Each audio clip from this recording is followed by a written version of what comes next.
Mtazamaji, tunasitisha matangazo haya kuwaletea tangazo la kuhuzunisha. Na Raila Amolo Odinga ameaga dunia. Na habari tunazozipokea kutoka India zinadhihirisha kwamba Raila Odinga alifariki mapema hii leo.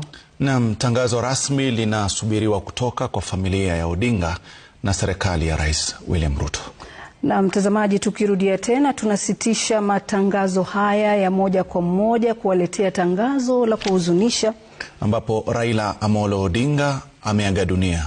Na mtazamaji, habari tunazozipokea kutoka India zinadhihirisha kwamba Raila Odinga alifariki mapema hii leo asubuhi. Na tunapotoa tangazo hilo, tunasubiri tangazo rasmi ambalo litatolewa na familia ya Odinga na serikali ya Rais William Ruto.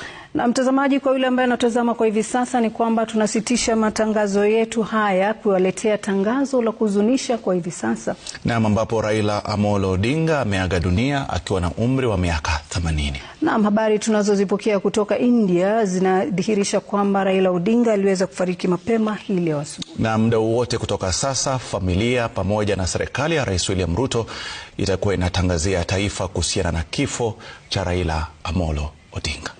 Ama kwa hakika tutakuletea mengi zaidi kuhusiana na kifo chake, na pia vile ni wingu jeusi limeweza kugubika taifa na ulimwengu mzima kwa jumla. Na bila shaka mengi zaidi tutakuwa tunakuletea baada muda usiokuwa mrefu. Tutakwenda kila pembe nchi yetu ya Kenya, ikiwezekana nje ya nchi, kuangazia kuhusiana na jinsi ambavyo wananchi watakuwa wanapokea taarifa hizi na kuomboleza kifo cha galacha wa siasa za demokrasia na pia vile aliyepigania mageuzi ya kikatiba hapa nchini Kenya.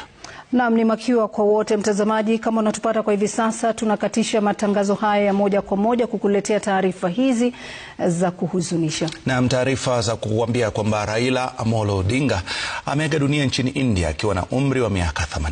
Habari tunazozipokea mtazamaji kutoka India zinadhihirisha kwamba Raila Odinga alifariki mapema hii leo. Na tangazo rasmi litakuwa linatolewa muda wote kutoka sasa na familia ya Odinga na pia serikali ya Rais William Ruto.